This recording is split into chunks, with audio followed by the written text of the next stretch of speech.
Buenas tardes. El día de hoy el grupo número 17, integrado por Julia Arenales, Katia López, Isabela Martini, Abril Morales, Luz Rojas y su servidor José Vélez, tenemos el agrado de presentarles el artículo titulado ¿Influyen tiempo y clima en la distribución del nuevo coronavirus SARS-CoV-2?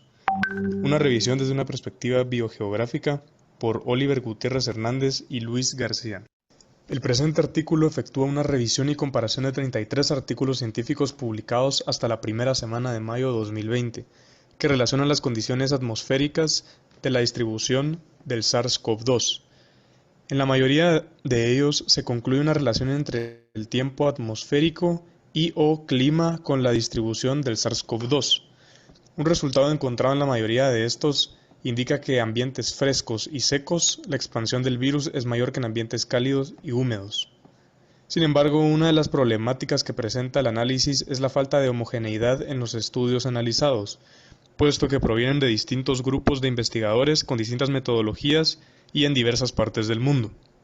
Como conclusión general, se puede decir que existen indicios más no evidencias de la relación de las condiciones atmosféricas con la reproducción del SARS-CoV-2. El nuevo coronavirus, conocido científicamente como SARS-CoV-2, produce la enfermedad COVID-19, cuyos síntomas no son específicos, pueden variar desde un carácter asintomático hasta una neumonía grave y la muerte. La enfermedad COVID-19 fue detectada por primera vez en diciembre del 2019.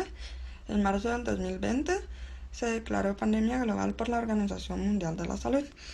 En un estudio se analizó la estabilidad del virus SARS-CoV a diferentes temperaturas y humedades sobre superficies sólidas. Descubrieron que el virus mantiene su viabilidad durante más de 5 días a temperaturas entre 22 y 25 grados centígrados y asimismo una humedad relativa del 40 al 50%. Sin embargo, la viabilidad del virus se pierde rápidamente a temperaturas más elevadas y con mayor humedad relativa. Los objetivos, el más importante, es elucidar la existencia o no de aleatoriedad espacial completa en cuanto a la distribución geográfica del virus, enfatizar la importancia del contagio indirecto en determinados ambientes y/o superficies contaminadas por el virus, debido a que a pesar de que los virus no se replican fuera de las células vivas, pueden persistir en superficies contaminadas y su persistencia se ve afectada notablemente por la temperatura y humedad. Otro objetivo sería conocer el efecto de las condiciones atmosféricas en la supervivencia del virus en espacios exteriores y por último realizar un estudio espaciotemporal riguroso para facilitar el aislamiento del efecto que se pretende estudiar, que es el efecto del clima y el tiempo en la distribución del SARS-CoV-2. Hipótesis, las dos más importantes. La primera, la distribución geográfica del nuevo coronavirus del alcance global es causada principalmente por el ser humano, que como huésped ha movilizado el virus, ya sea por un contagio directo o indirecto, y así se ha ido distribuyendo alrededor de todo el planeta. Y la segunda hipótesis, las condiciones atmosféricas pueden tener un efecto sobre la supervivencia y propagación del virus en espacios exteriores. Este presupuesto está basado por el hecho de que las condiciones atmosféricas adecuadas del SARS-CoV-2 no pueden diferir mucho de las encontradas en el SARS-CoV debido a que pertenecen a la misma especie. Para llevar a cabo el presente estudio, se seleccionaron todas las referencias que contenían las denominaciones del SARS-CoV-2 y que presentaban términos relacionados con el tiempo, clima, temperatura, humedad atmosférica, entre otros. Primeramente se incluyeron los artículos que cumplían los estándares de calidad científica, es decir, que ya habían pasado por un proceso de evaluación y fueron aceptados para su publicación. Estos se encontraron en las revistas encontradas en The Web of Science y en la página en línea de búsqueda conocida como PubMed. Por otra parte, debido a la importancia de la rápida propagación de esta información, en la actualidad, muchos científicos publicaron sus investigaciones en formato preprint, por lo que no han sido evaluados formalmente por la comunidad científica. Sin embargo, a pesar de poseer datos provisionales, se les dio importancia a estos artículos ya que han sido realizados por científicos de primer nivel. Entre las páginas utilizadas están las siguientes: El estudio utilizó gráficas de barra para dar un resumen de los datos obtenidos en forma de categorías para analizar la cantidad de publicaciones realizadas con respecto a las variables atmosféricas. Asimismo, utilizó gráficas circulares para representar los porcentajes de publicaciones en cuanto a la cobertura espacial y su tipo. El diseño de la investigación según el control de las variables fue observacional debido a que no hubo una intervención por parte del investigador al analizar las variables ni tuvo control sobre las mismas. Según el tiempo en que se tomaron los datos, fue retrospectiva, ya que se estudiaron artículos que ya habían sido publicados. Y por último, según la cantidad de muestreos, fue una investigación transversal, puesto que solamente se hizo un análisis de los datos. Para los resultados se emplearon tres gráficas. La primera gráfica es sobre la cobertura espacial, en donde se encontrará el mismo número de estudios, 16 estudios con alcance global y 16 estudios para el ámbito regional, exceptuando un único trabajo que fue experimental. La segunda gráfica habla sobre el tipo de publicación, en donde fueron revisadas 33 publicaciones y en la presentación se indica el porcentaje de cada formato utilizado, los cuales fueron dos: formato preprint y el formato revisado por pares. La siguiente gráfica es sobre las variables atmosféricas, donde se observan cada porcentaje de los datos obtenidos con temperatura y humedad. Ahora con los datos de precipitación y vaporización, este 27,2% incluye también datos complementarios para caracterizar las condiciones de humedad, como el viento, radiación solar y la calidad del aire.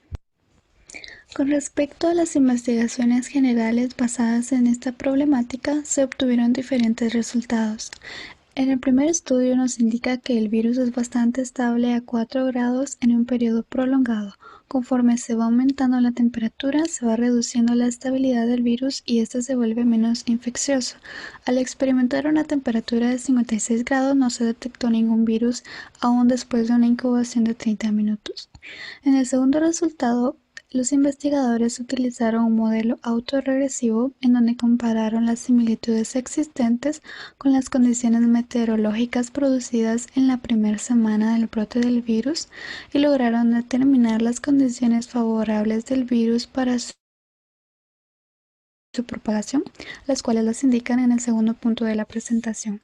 En el tercer estudio, los investigadores desarrollaron un modelo meteorológico global en el temperatura, la velocidad del viento y la humedad relativa combinados fueron los mejores predictores ambientales de la transmisión del virus a escala global. Los siguientes resultados tienen mayor relación con el clima y la población.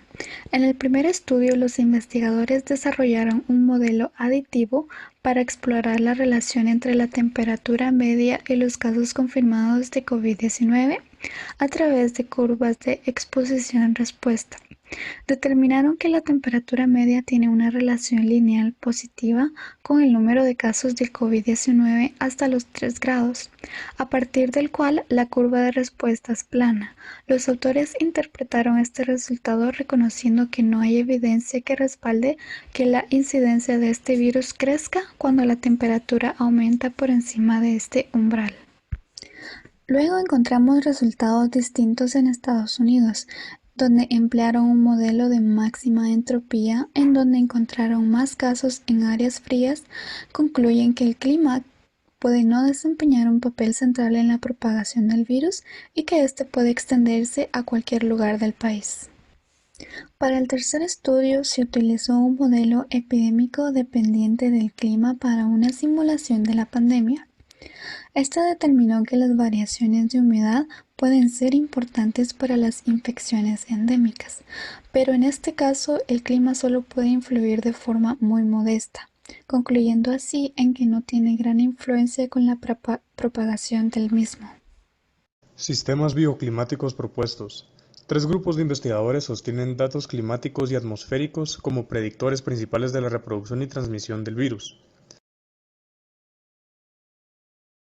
Variotakis y otros emplean un modelo de máxima entropía basado en registros de casos de COVID entre febrero y abril. Fichettola y Rubolini utilizan temperaturas medias y mínimas y su relación al desarrollo del virus por el mundo y desarrollan un modelo con un valor predictivo de más del 90%, donde señala que regiones frescas con baja humedad son las más susceptibles al virus. Por último, Araujo y Naimi presentan un modelo basado con 10 algoritmos de inteligencia artificial calibrado usando datos de temperatura, precipitaciones, evapotranspiraciones y radiación solar para predecir el desarrollo a nivel mundial de la pandemia mes a mes en lo que queda del año 2020. Sin embargo, Pacheco y otros han desarrollado un modelo con 3 predictores: socioeconómico, climático y el transporte, y llegan a la conclusión de que el transporte es el factor principal para la transmisión del virus, ya que este se ha desarrollado fervientemente aún en países y regiones cálidas y húmedas. Discusión: alcance e implicaciones de las investigaciones revisadas. En los trabajos revisados existe una serie de puntos de encuentro que relacionan los resultados de las investigaciones revisadas. Primero, la viabilidad del SARS-CoV-2 fuera del cuerpo humano depende de las condiciones ambientales. Es la viabilidad del virus tanto en espacios interiores como en entornos exteriores la que facilita los mecanismos de contagio indirecto. Segundo, otro punto de encuentro se refiere a que se refrenda la influencia de los principales elementos relacionados con el tiempo y clima, básicamente temperatura y humedad. En efecto, las condiciones de temperatura y humedad influyen en la viabilidad del SARS-CoV-2, tanto en entornos interiores como en entornos exteriores. Los trabajos analizados coinciden, en general, en que un ambiente fresco y seco es el más propicio para la proliferación del SARS-CoV-2. Por otro lado, buena parte de los autores sugieren la existencia de una posible componente estacional en la propagación del coronavirus SARS-CoV-2.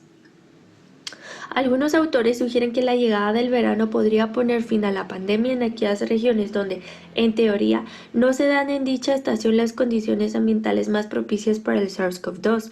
Sin embargo, incluso en las regiones con climas de estas características, otros autores advierten que, ante la llegada del verano, será igualmente necesario el despliegue de un amplio abanico de medios de contención de la pandemia. 2. Limitaciones de las investigaciones revisadas. La mayor parte de las objeciones que pueden hacerse a las investigaciones revisadas basadas en datos observacionales se relacionan con la vulneración del supuesto de independencia de las observaciones. Algunos de los trabajos revisados parecen confundir conceptual y operativamente el tiempo meteorológico con el clima.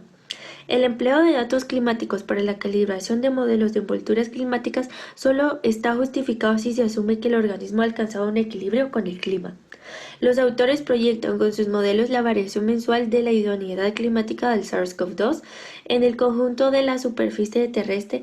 Se incurre en un inadecuado supuesto de sustitución de espacio por tiempo, porque estos métodos emplean modelos estáticos en entornos no estacionarios y los resultados de estos planteamientos pueden conducir a conclusiones erróneas.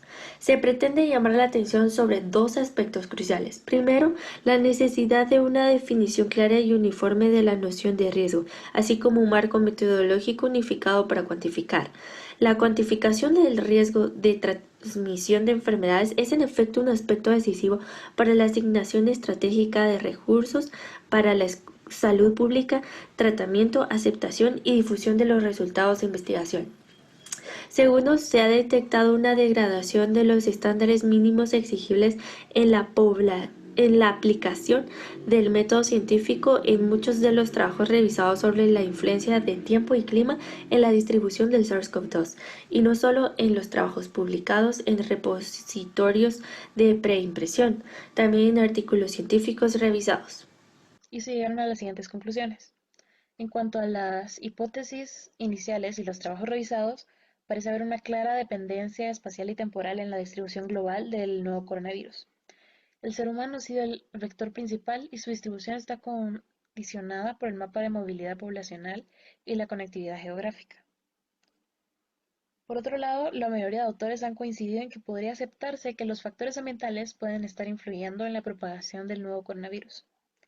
También parece haber un consenso sobre la influencia de las condiciones atmosféricas en la distribución del virus y su enfermedad. En dicho sentido, se apunta a que las condiciones ideales para el patógeno son ambientes frescos y secos. Sin embargo, cabe resaltar que debido a que el patógeno se encuentra en una fase de propagación activa, es muy precipitado, por no decir erróneo, asumir la hipótesis de que su propagación está en un pseudoequilibrio con el clima. En cuanto a los efectos de las condiciones atmosféricas, se deben estudiar primero y en condiciones controladas el efecto de sus principales elementos y su importancia en el contexto de los mecanismos de contagio del virus. La perspectiva biogeográfica se debe implementar integrando los componentes que interaccionan en su dominio e influyen tanto en los modelos bioclimáticos como en los epidemiológicos. En cuanto a los efectos de las condiciones atmosféricas, se deben estudiar primero y en condiciones controladas el efecto de sus principales elementos y su importancia en el contexto de los mecanismos de contagio del virus. La perspectiva biogeográfica se debe implementar integrando los componentes que interaccionan en su dominio e influyen tanto en los modelos bioclimáticos como en los epidemiológicos.